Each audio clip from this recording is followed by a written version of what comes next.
Apa selama ini yang menghambat kita kurang dekat dengan Allah? Mau sholat itu susah, mau baca Quran sulit, mau infak keluar, harta udah dikasih banyak, kayak infak juga.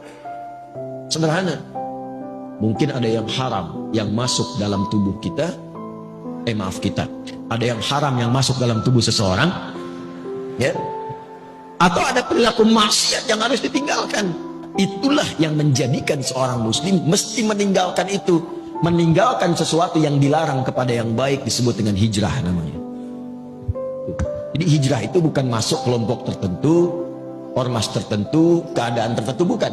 Meninggalkan segala yang dilarang menuju segala yang baik. Kalau Anda ingin ikut, tambahkan ya. Mengikuti sifatnya, tambahkan tak. Maka jadilah hijriyah. Hijriyah itu bukan sekedar nama untuk tahun. Bukan. Maksudnya kita diingatkan setiap datang dan mengenal tahun hijriyah. Maksudnya sudahkah kita tinggalkan yang kurang baik menjadi lebih baik? Itu poinnya.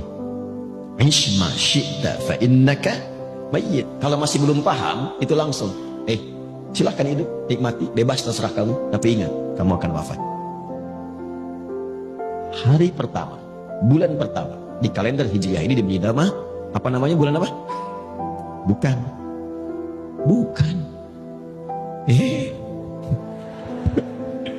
Saya tanya apa? Muharram. Bukan, bukan Muharram. Yang tepat itu Al-Muharram. Ya, Al-Muharram. Kalau Muharram itu kegiatan yang diharamkan.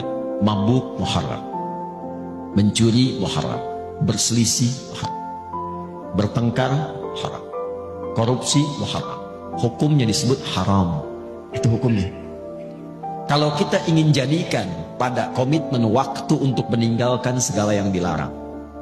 Saya ingin waktu ini, sekarang ini, saya ingin meninggalkan yang haram dalam pandangan. Saya ingin meninggalkan yang haram dalam perkataan. Maka rubah katanya dari Muharram menjadi Al-Muharram. Jelas? Itulah kenapa disebut Al-Muharram. Ingin memberikan kesan. Kalau ingin berubah menjadi pribadi yang baik, maka yang pertama dilakukan, mulailah dengan meninggalkan segala yang diharamkan oleh Allah dan Rasulnya.